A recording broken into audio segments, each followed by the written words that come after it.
Good afternoon. Thanks for joining us for our Systems for Action National Coordinating Center Research and Progress webinar. Our theme today is Bridging Public Health and Healthcare. Our topic is Improving the Efficiency of Newborn Screening from Collection to Test Results.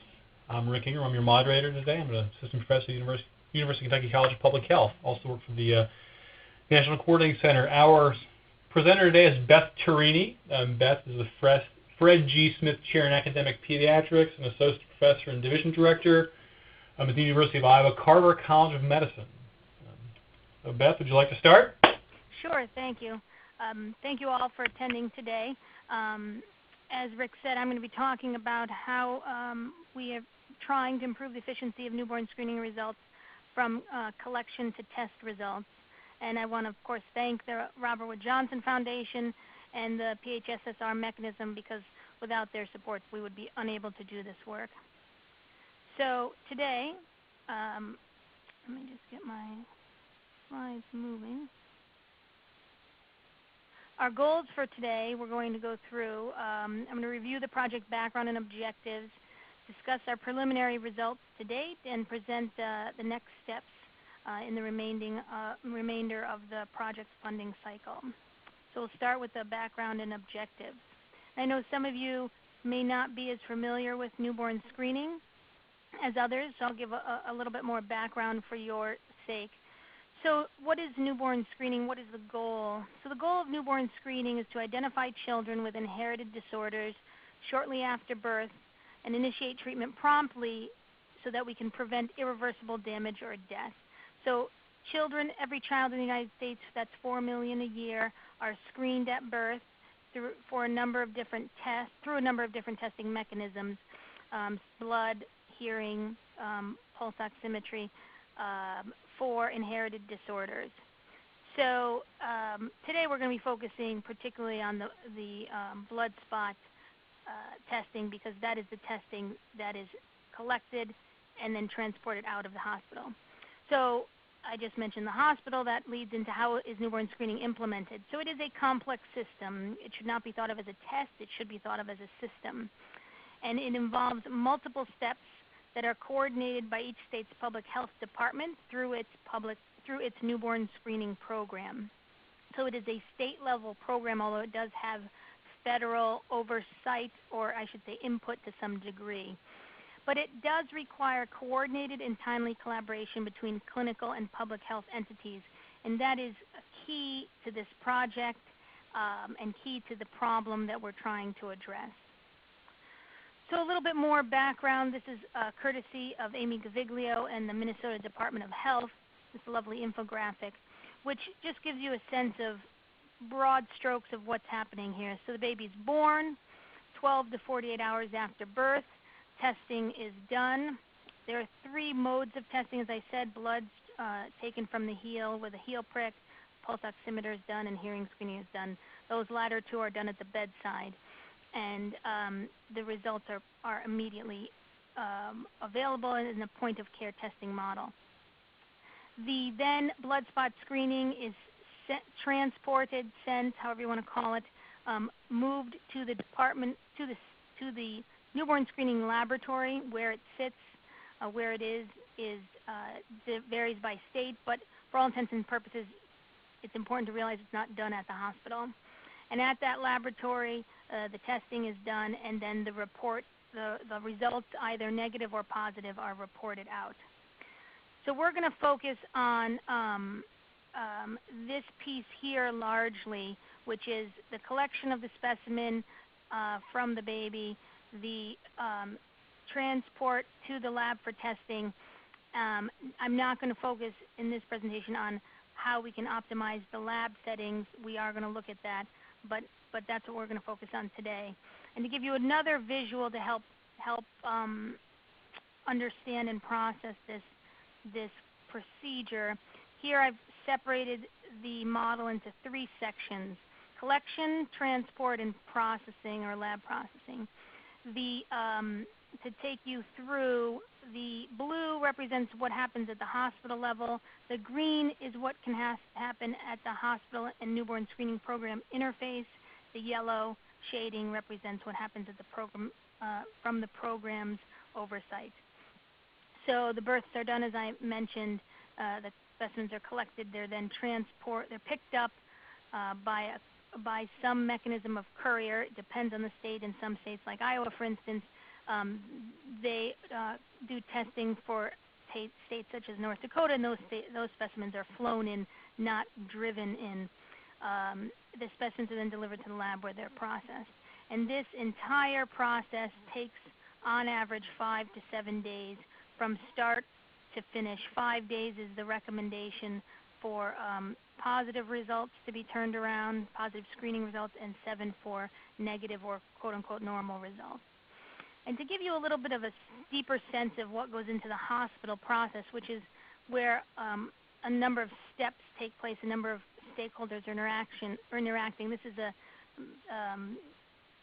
overview of that process. Patient arrives, waits for birth. It's a queue model, essentially, where one step follows the other in sequence. The testing is requested by the medical professionals. The collection, there's a wait time that happens. The collection is done. The blood spot needs to wait for drying. It is then processed. Then it waits for the courier, waits for pickup.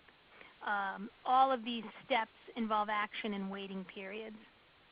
And that gets into how we're going to try to help make the process more efficient. As I mentioned, the recommendation is that the positive results are communicated to the provider 5 days after birth, the negative results 7 days. Why are we focusing on timeliness of this process? Well, lack of timeliness has in the past led to permanent disability for some affected children. And so this is the implication of the process, that we can prevent, not only by doing the testing, but by doing it in an efficient manner, prevent permanent disability. And how was our approach, or is our approach to improving timeliness? It is to approach it from a design and implementation and systems perspective, and that we're going to try to optimize that process and figure out ways in which we can tweak the design and or the implementation. As I mentioned before, there are a number of stakeholders. In the bold here, you'll see the sort of larger categories of stakeholders, the broad strokes of the hospitals, the state newborn screening programs, as well as professional organizations and policymakers. Within those, you see in the hospitals, the significant stakeholders are the nurses, often, and the physicians, I should also mention, who are ordering and collecting and coordinating tests, laboratory staff, which can be involved in collecting the specimens as well as processing them and getting them ready for pickup. I should mention every hospital will have its own process. That means, to give you some sense of scope of how complex this process is, in the state of Michigan, where I recently worked at the University of Michigan, there are 83 birthing hospitals. That means there's the potential for 83 different ways to design this process. Obviously, no way is the right way. That process is designed in a way to accommodate the staffing and the patient load, as well as the way the hospital functions in general. The state newborn screening programs, including the directors, the laboratory personnel, the follow-up personnel who are responsible for often making sure that this results get out, and that sometimes responsible, depending on the state, for overseeing this process in general. Again, each state designs its process differently, so that adds to the complexity here. But again, they share core similarities, I would say, which makes this project doable. And professional organizations and policymakers. Obviously, the American Hospital Association is important here, given that the hospitals are involved in this process. The regional genetics collaboratives are collaboratives that within which newborn screening programs collaborate and help facilitate communication and improvement of their own processes. And the Advisory Committee on Heritable Disorders in Newborns and Children, that is an HHS committee that provides recommendations to newborn screening programs on their processes and their programmatic issues. So the project aims, we have three aims to this project. First is to identify strategies that will decrease the time from newborn screening specimen collection to return of results. The second was then to determine incremental trade-offs between time, cost, and lives saved for decreasing the time from newborn screening collection to availability of results. And the third is to rapidly disseminate these findings, of course, in order to speed translation of this evidence into public health practice, actually get what we find out into the real world and try to make a difference. And I'll step back here to say, in plain English, the motivation of this project also comes from my work with the advisory committee as well as the newborn screening programs in the community at large, which is it is difficult to it has been challenging, I should say, to get a sense of where the levers, as we should say, of this process that are most important, can affect greatest change, and are most cost-effective might lie. I'll give you an example. In some cases, it has been helpful for some states to open up the lab testing 7 days a week. That allows specimens that might not have been tested on Sunday to be tested on Sunday and not wait until Monday in the state lab. However, one should also attend to the fact, and that was one of the driving points of our process, is that that specimen waiting on Sunday might have been able to get there on Saturday or Friday if we could have made the process of collection and transport more efficient. So we are looking at all possible ways to trim the time, so to speak, but also ways that are actually feasible, of course. So for our preliminary results, I'll start first with some challenges and barriers to the project.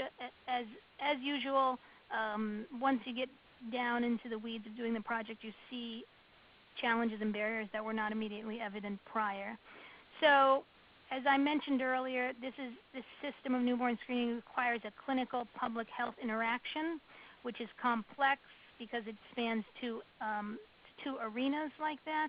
It also is complex within each arena because you have, as I said, the number of birthing hospitals in each state, and within each hospital, the number of stakeholders can be variable and numerous.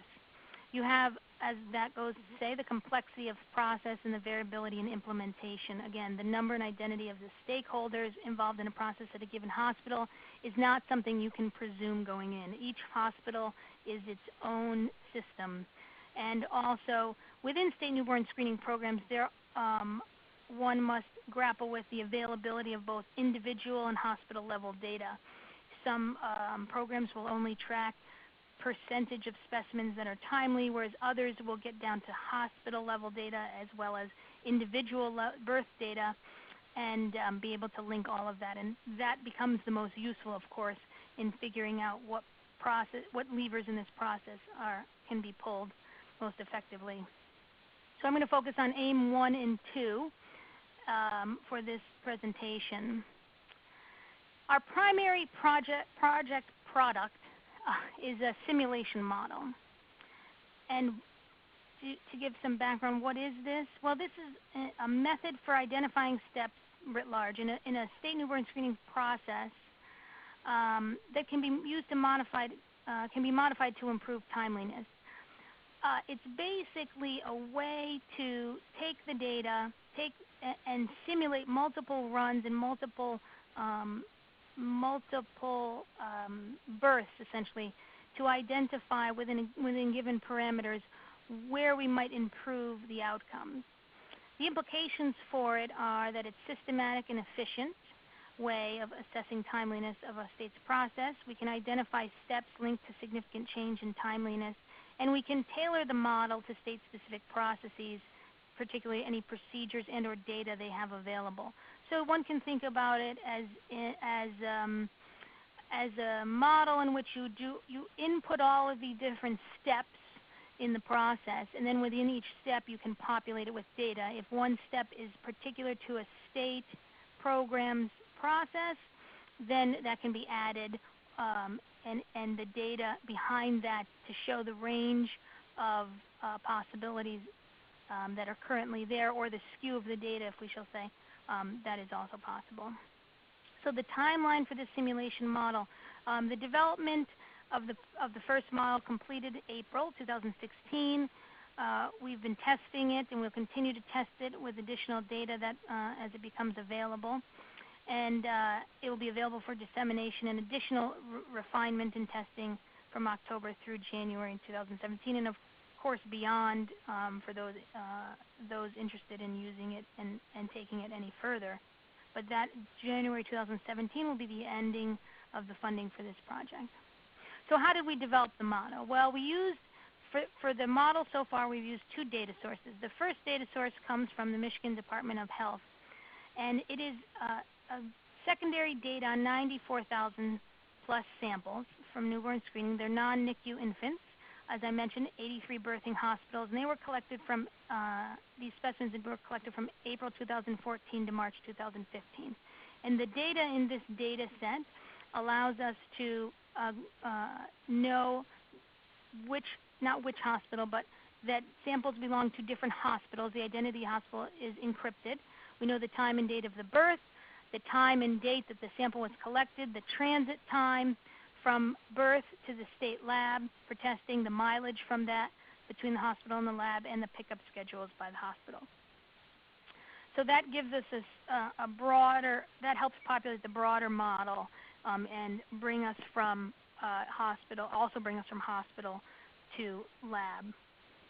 The second data source is from the University of Michigan Hospital System Data Warehouse, and that data is from information on 4,653 samples, also from non-NICU births at U of M over a 1-year period. Basically, these are all the non-NICU births with their associated samples that occurred over a 1-year period. These include here a little more granularity with the time and date of birth, the time and date of when the newborn screen was ordered, the time and date of collection, time and date of test return, and the type of delivery that the birth was it vaginal or C-section. Some of this information was useful in the model, and some did not seem to make a difference. And then I'm going to go through that next in the remaining minutes. So the methods used were linear mixed effects regression models, and that was used to estimate the effect of hospital and newborn features on the time between steps in the newborn screening process. And then this discrete event simulation, which was conducted in order to determine whether timeliness can be improved by modifying hospital schedules for the pickup of the samples. So let me show you some data. So first, when you take a broad look at this, you see that births follow a general pattern. They're more common on the weekdays than the weekends, and they're more common in the mornings. You see on the left is the day of birth. We see the weekday is a more common birth. And you see on the right that there's a peak at 8 a.m. for time in a given day that then declines throughout the day and is consistently low through the early morning. This is probably, to some degree, an artifact of scheduled and C-sections, hospital staffing, and sometimes, to some degree, I actually think unscheduled C-sections being conducted. So you might, those of you in the hospital might smile at the fact that shift change usually occurs around 7. So yes, right before you see this peak of birth, of hour birth. And for specimen collection, you see that the day of collection follows the same trend, and I'll show you these side by side in the next slide. Day of collection follows the same trend as the day of birth, except it's delayed by 1 day, which is not surprising. The specimens, to remind you, should not be collected before 24 hours, and they should be collected in Michigan by 48 is the recommendation. The hour collection is less similar, however, to the pattern of the hour of the birth, and there are slightly higher rates of collection during morning hours. This is probably, again, due to staffing and the way in which the hospital, I happen to know the University of Michigan, the way in which the hospital executes the collection. Because, again, you don't have to collect at 24 hours, you just can't collect before.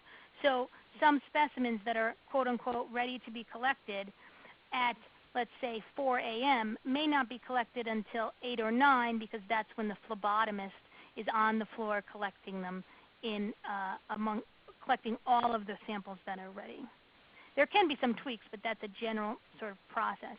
So here you see the date of birth, the day of birth, and the day of collection. you see the shift that you see Monday decrease in a collection. You see the hour of collection, the hour of birth, and how the hour of collection does not mirror the hour of birth. And then next, to look at the next pattern of data from the birth to the collection time and the collection to lab arrival time. And you see that the birth to collection time is fairly tight. Many of these specimens are being collected at the U of M in a tight window of 24 hours, but you see a slight tail. However, in the collection to lab, and that's the state lab, you see 3 peaks, and they're separated by a day. And this is where a potential bottleneck that maybe has the potential to be alleviated could be targeted. And then finally, the schedules of pickup. So each hospital has a certain schedule of pickup where the courier or the transport entity comes to pick up the specimens, bring them to the state laboratory. So the majority of hospitals use schedules for picking up newborn screening samples in our data around 6 p.m. Monday through Friday, and then use Sunday. I should pause here to say how this arrangement occurs, this arrangement being who hires the courier, which courier it is, when the courier comes. The arrangement depends on the state, and it depends on the state-hospital relationship. There are some states in which the state pays for the courier or supplies a particular courier. There are others in which the hospital chooses to use a specific courier. And then even within that, there are restrictions given one's location, as you might imagine, depending on how rural you are. In Michigan, that would be talking about the Upper Peninsula, that you may just have a limited availability of certain types of couriers, if any. That's both the type of courier as well as the availability of when they come. So sometimes these systems are developed simply based on availability. So you'll see also on this slide that a small number of hospitals have pickup times that occur before noon and or on Saturdays. Okay. And so when we looked at the significance in the regression models, we found the following: that across hospitals, the birth to collection time piece was best explained by the time of birth. That is not surprising. But morning and afternoon births have earlier collection times by about 20 minutes. And as I mentioned, the possible explanation is the staffing schedules. Also, parents may be sleeping, medical care may be occurring, and that may prevent the staff from actually collecting the sample.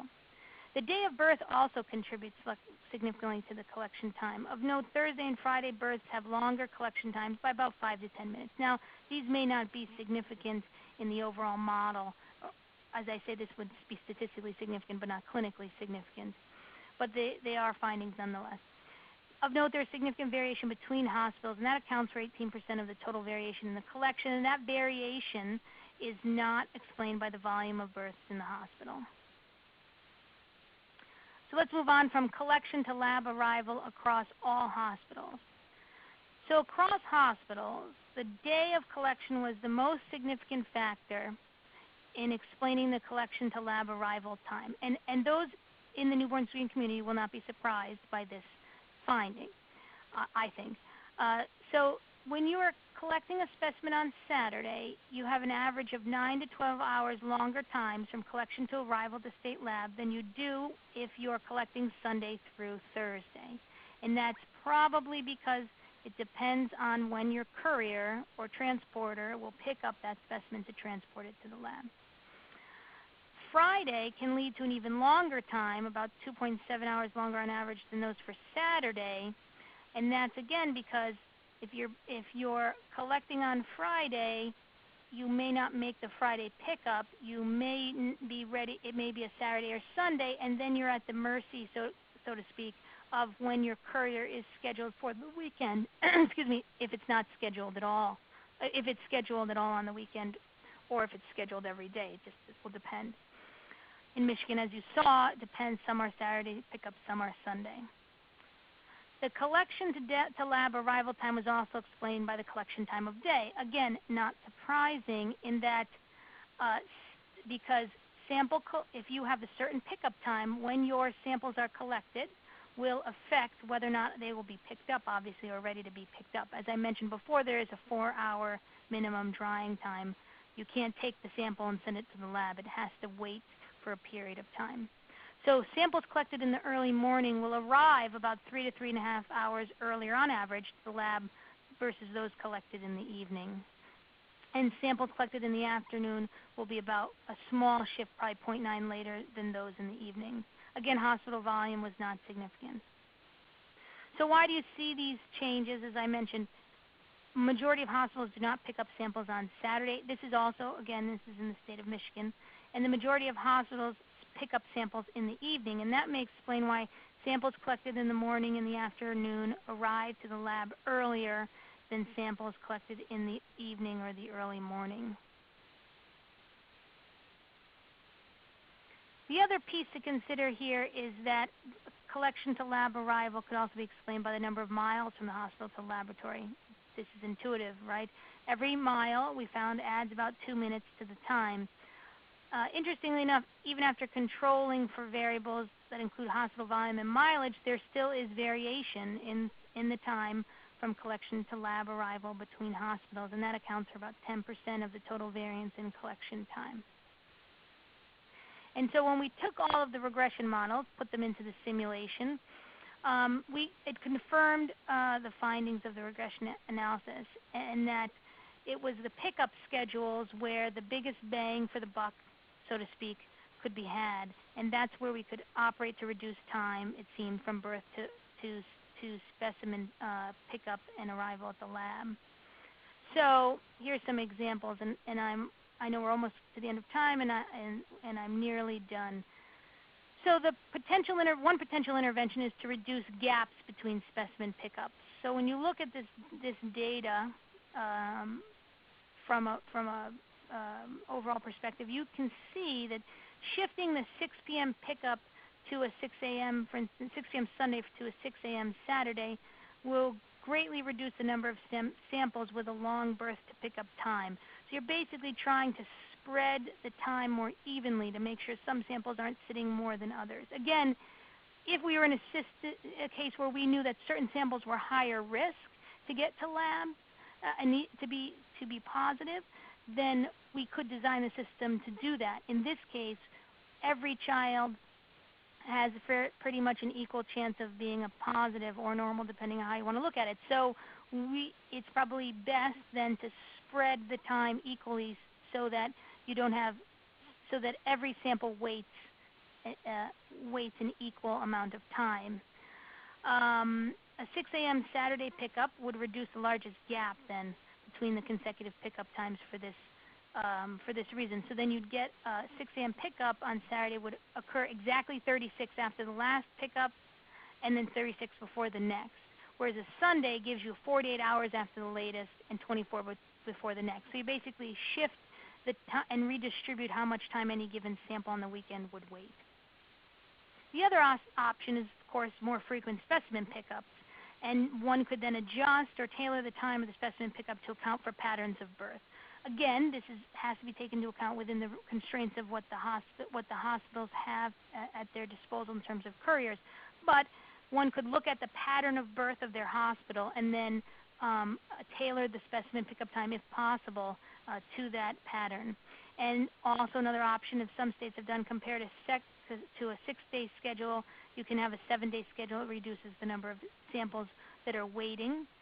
You could also have twice daily samples and a 7-day schedule, and that can also reduce the number of samples waiting greater than 48 hours.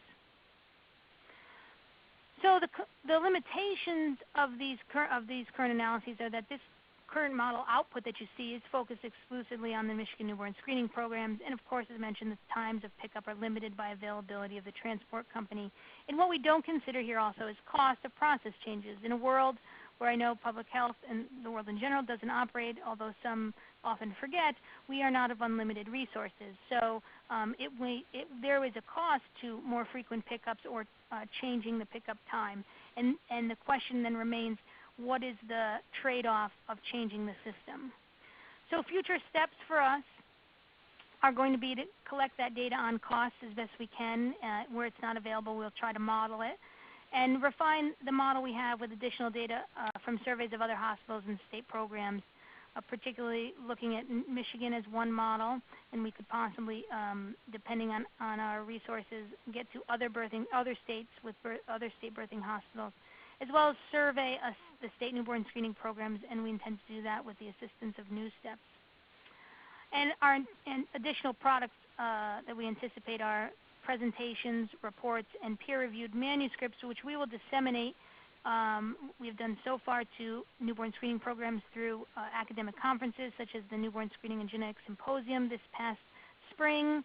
We have a manuscript in process for submission, and we intend future presentations for public health practitioners at regional collaborative meetings and state newborn screening meetings in the fall, to work with APHL for a webinar to be distributed to newborn screening programs to get us a broader dissemination.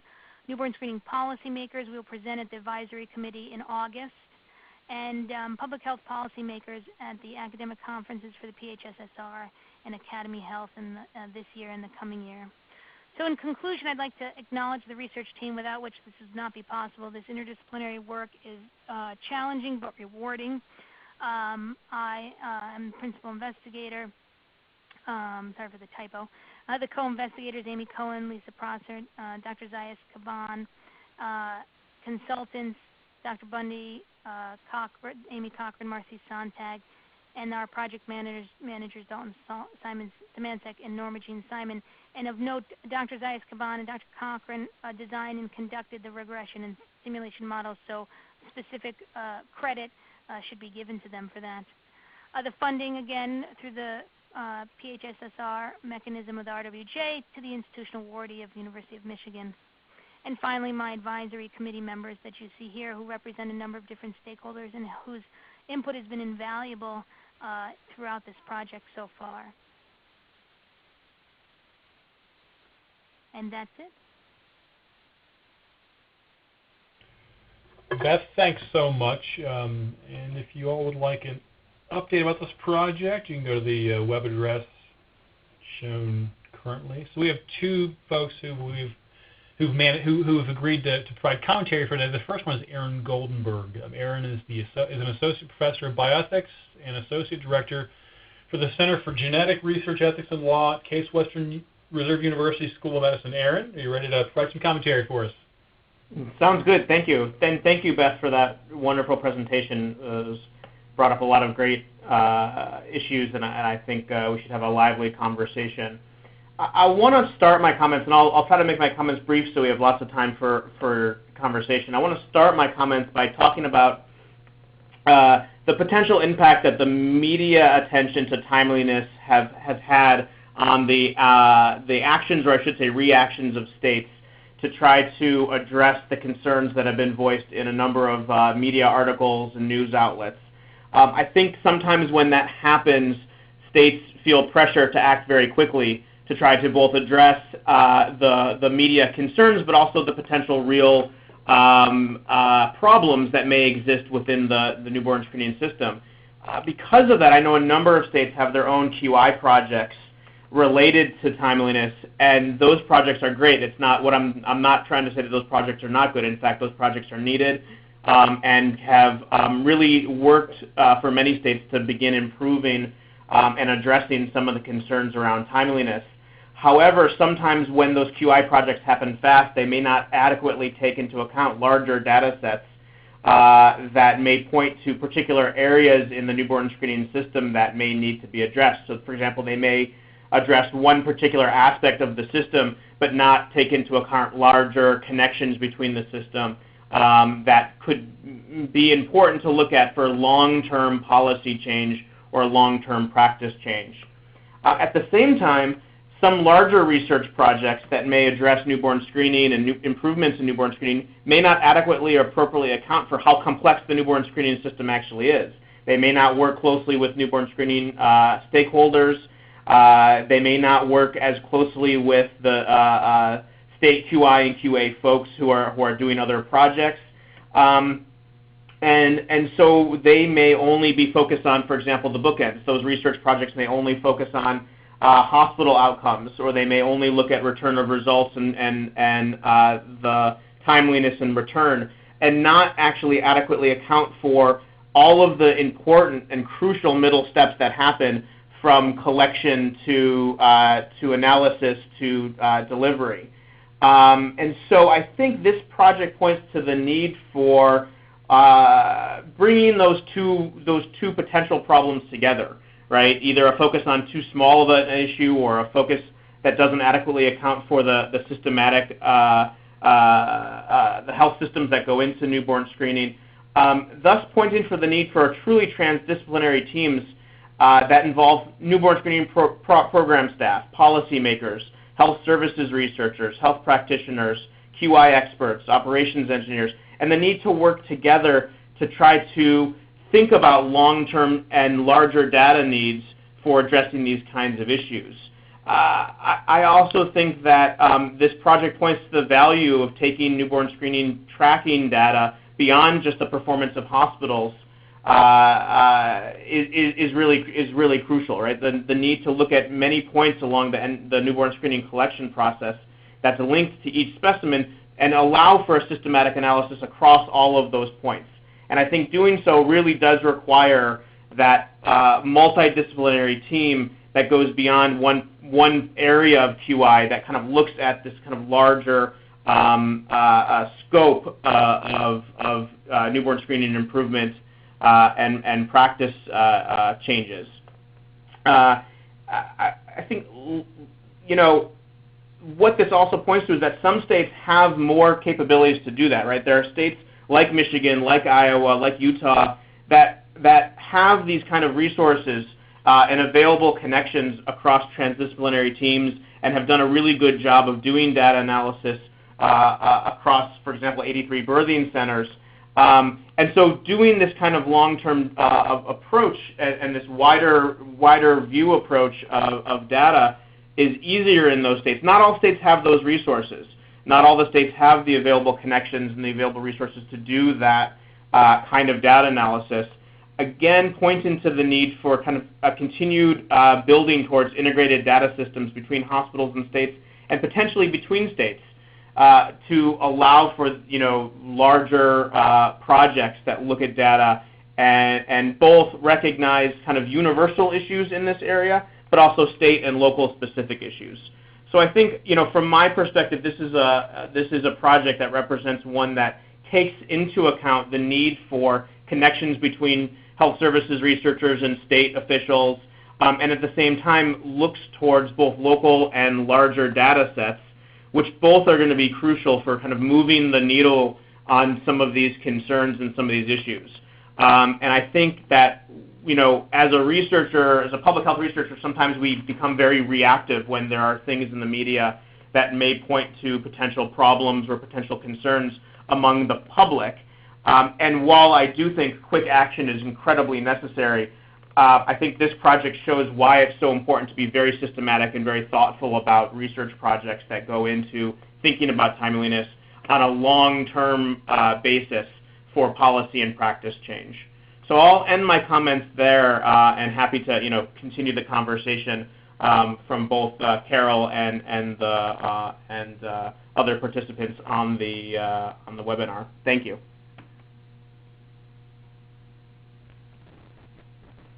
Aaron, thanks so much. Carol Johnson has also agreed to provide commentary for us today. Carol is the program coordinator for the Iowa Newborn Screening. She's also the follow-up coordinator in the Stead Family Department of Pediatrics at the University of Iowa Children's Hospital. Carol, you're ready to provide some commentary. I am. Thank you very much. Thank you. I wanted to tell you here that I have both a national as well as a state perspective, and the national perspective comes from being the co-chair of the APHL Short-Term Follow-Up Work Group Committee, as well as the fact that Iowa as a state was able to participate and is participating in some national initiatives to improve timeliness in newborn screening. So I'm going to echo several things that both Beth and Aaron talked about in my comments as well. So it's very important, first and foremost, to remember that every hour counts for babies with those time-critical disorders that we screen for. Literally, hours can mean the difference between a good outcome versus a tragedy, such as permanent disability or even death. This is not something we can ignore because babies' lives are at stake. So in order to improve timeliness, you've got to look at the newborn screening process. So Beth is right on and Aaron is right on with what they're working on. This includes the pre-analytical phase from when the baby's born till the sample gets to the lab, the analytical phase where the testing occurs, and then the post-analytical phase where the results are called out and intervention and diagnosis occurs. So there are many steps involved in each of the phases of the newborn screening process that also involve a high level of collaboration through the system. And I also am going to throw out there that just on Tuesday I was at a national meeting and I did a 20-minute talk about the barriers to timeliness in newborn screening in an overall viewpoint as well as in each of these three phases. So if anybody's interested in that slide set, I'd be happy to share, and my email address is here on the screen. So again, as I said, this takes a high level of collaboration throughout the system. This collaboration can be difficult because you have the clinical system at the hospital and the public health system and the newborn screening programs that have different philosophies and certainly different priorities. So to make the collaboration work between your clinical set, your hospitals, your midwives, and the public health system, the newborn screening program, you have to get to a common goal. And that common goal is that it has to be all about the babies. So I think this project highlights the usefulness of partnering with stakeholders outside the newborn screening program to find a different way to look at the problem and find some possible solutions. There's great value in collecting data to track timeliness in newborn screening. You have to know where you are in order to make meaningful changes, right? However, there are many challenges to collecting data. So specifically on a national level participating in these timeliness projects, we found out that there are many newborn screening information systems that are just not equipped to track this data. And making those changes to the system involves a lot of money and a lot of time and a lot of resources. So, and then if you are able to track the data, many programs just don't have the staff to tackle the issues that are uncovered in the data. And another barrier that we have found throughout the newborn screening programs is there's a little bit of a fear about data, right? Oh no, they're going to find out that we're not doing this or that right. So you really have to make people understand that data are for learning and not for judgment. And that's a big hurdle, I think, to get across. And we all know that state programs are so busy. They have to keep up with the daily workload while they're also trying to run educational and QA programs, as well as bring on new disorders to their state. Many programs are understaffed in both the laboratory and follow-up components. Resources are stretched to the max and budgets are tight. And in fact, I know of one newborn screening program that doesn't even have a budget. So, but yet, improving the overall function of the newborn screening system is paramount. So we know that there are ways to improve timeliness. First and foremost is educating the stakeholders, particularly hospitals and midwives, about the importance of timeliness is crucial. You also have to make sure that mother-baby units, NICUs, and the lab at those birthing centers understand the importance of timeliness and newborn screening, and that they're working together, working collaboratively to improve their process. If they're not working collaboratively, you're not going to be able to improve timeliness in that individual birthing center. We've also talked about increasing the hours of operation of a program, reviewing your shipping practices to get that screen to the lab. This is possible. And now I'm going to put on my Iowa hat for a second and tell you a little bit about Iowa to show that it is possible. Iowa's known to be the most timely newborn screening program in the country. This is for many reasons. First and foremost, we are lucky in that we are right-staffed and we're right-resourced. We know this. We are also a 365-day-a-year operation, and that includes our courier, the lab, and follow-up. We have a dedicated courier that goes around to each birthing center in the state and picks up samples. And so those Iowa samples arrive at our newborn screening lab at about 9:30 each night.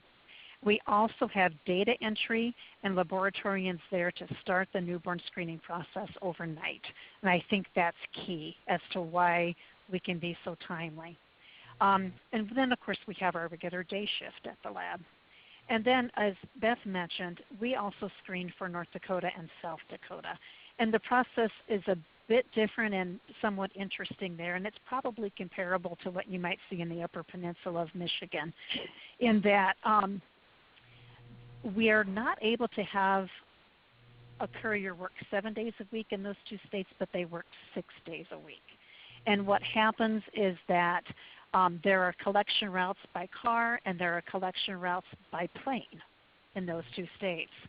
Then the two states' samples are brought together in a meeting place, and then they're put on a plane and they're flown to the Minneapolis airport. And then from there, they're driven down I-35 to the newborn screening lab in Ankeny, Iowa, and they arrive there usually by about 1:30 each morning. And again, reminder that we have data entry staff, so data entry starts immediately, as does the testing. So again, I think the key to change is you've got to improve and enhance your processes. You have to really understand what those processes are, and you have to have data. So again, increasing the hours of operation, looking at the shipping system, educating stakeholders, monitoring the data that you have is very important. The other thing too, though, about feasibility that I think both Beth and Erin touched on was sometimes you have to weigh the pros and cons. So for instance, North Dakota is very interested in going to a 7-day-a-week courier system. However, in their preliminary investigations, adding that 7th day in a state like North Dakota is absolutely cost prohibitive, and they're not going to be able to do it. So in closing, I'd say we've done a lot of great work in some states so far. We've got a lot of work to do. It is multifaceted, it's complicated, and we need projects like Beth to figure out what the best next approaches are. And with that, those are the end of my comments, and I think we're going to go to some questions and answers.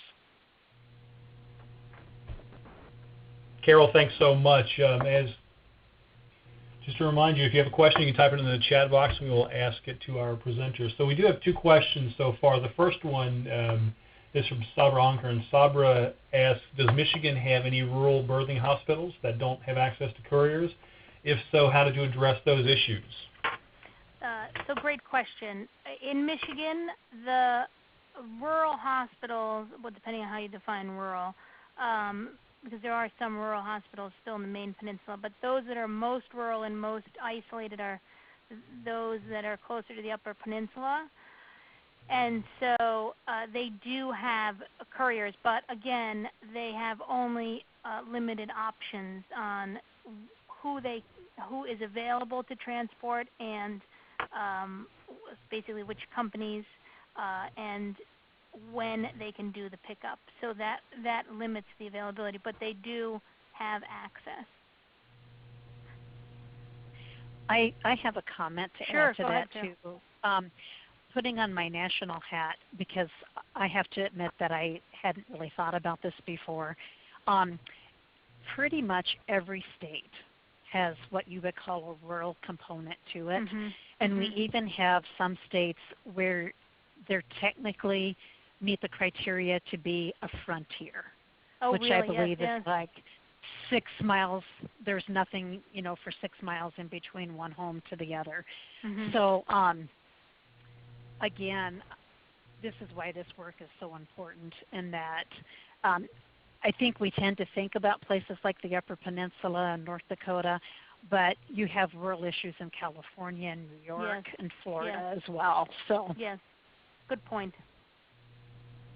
Because you cannot be far away, so to speak, as far away and still be isolated in some ways. right.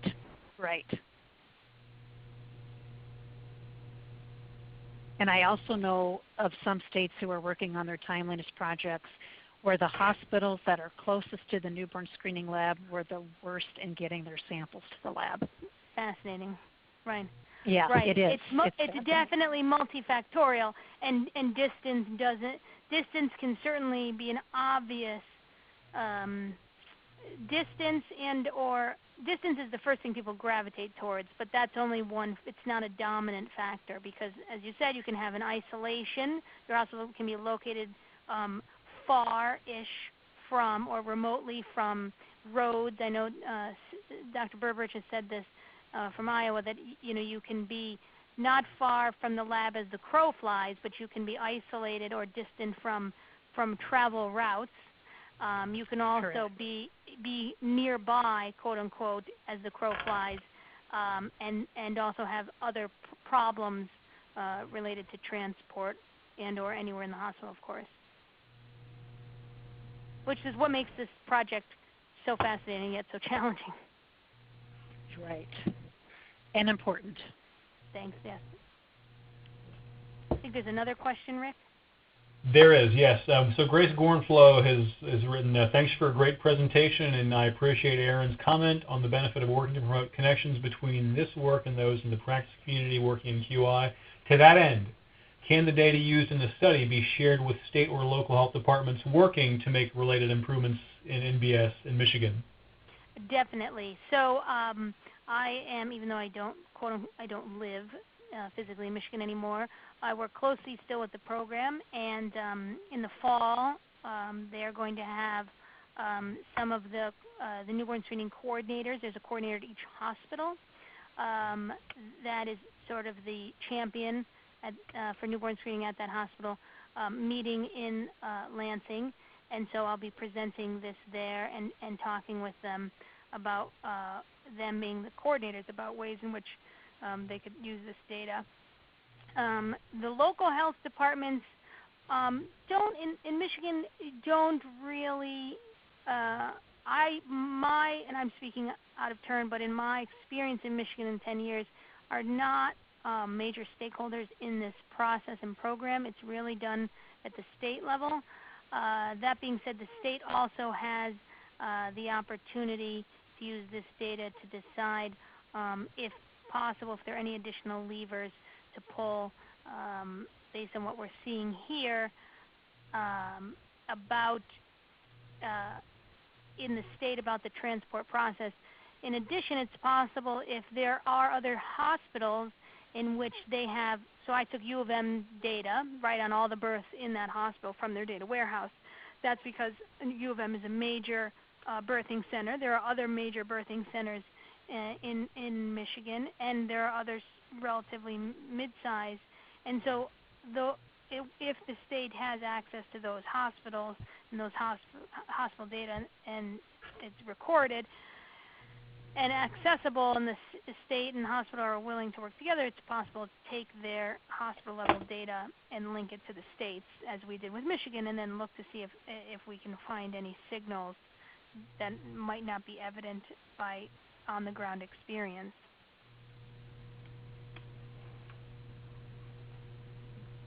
Thanks so much. Looks like we've reached the...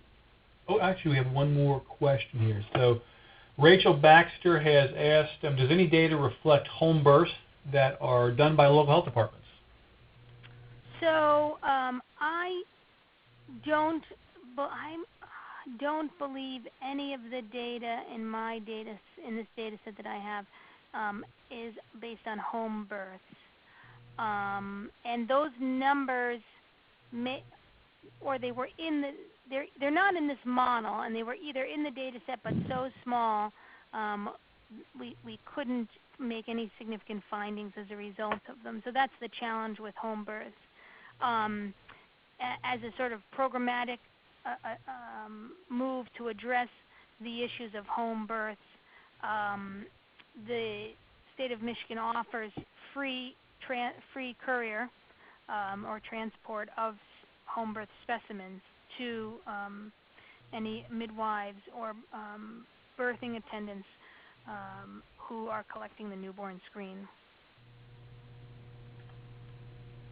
But in the fact that they're so small, a number means that you can actually do much more of a that you can do much more of a sort of one-by-one case analysis of what are the issues going on. You just can't put them in the model to find any significant signals. And it looks like there's one more question. Yeah, it looks like a question on cost data. So this question is, how will the cost data be collected? Well, the devil is in the details here. That's an excellent question. So you would think that a system like this, in which so many people, stakeholders, are touching the process, would have a robust reservoir for cost data. The reality is that the easiest thing to measure probably, I think, and Carol, go ahead and comment, and Aaron as well, is probably the contract with the courier, because that's probably, that is literally signed and paid for as a unit. The challenge is that everything else, all the other services that go through this are not quantified. I don't know how much time a nurse spends on ordering it, or a doctor. I don't know how much time phlebotomy spends. I don't know how much time the hospital spends on getting the specimens ready for transport. I can talk, and I don't know how much it costs. They've not broken it down. So one opportunity is to, and this is something we've talked about, because this has actually not been done in newborn screening in general, and this data is actually probably very useful for other projects, is we can add on to this project and Carol, I haven't talked about this with you because this has been, as I've transitioned over in something we talked about before I left Michigan, is do a time study in a few hospitals and basically figure out if we can, using healthcare engineers, time the different processes, and then basically figure out what are the unit costs of each of those processes, and then model how much time they take, and then you can get into an estimate for the period of the process that's from birth to collection, and then to beginning of transport. But that is the biggest challenge where costs are concerned.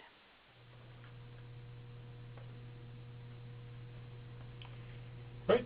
Thanks so much. Looks like we've reached the end of our time today.